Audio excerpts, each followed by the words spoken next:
Welcome to the screen printing tutorial. To begin, get a piece of construction paper and some scraps. Put the paper under the screen and line it up with the blue tape. Then, take your scrap pieces and place them on the paper to create your art piece. Remove the blue block and lower the screen.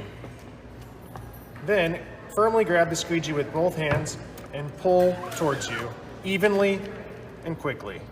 Lift the screen when you're finished and reveal your masterpiece. Replace the blue block to hold the screen up. The great thing with screen printing is that you can print the same image multiple times while using the same screen.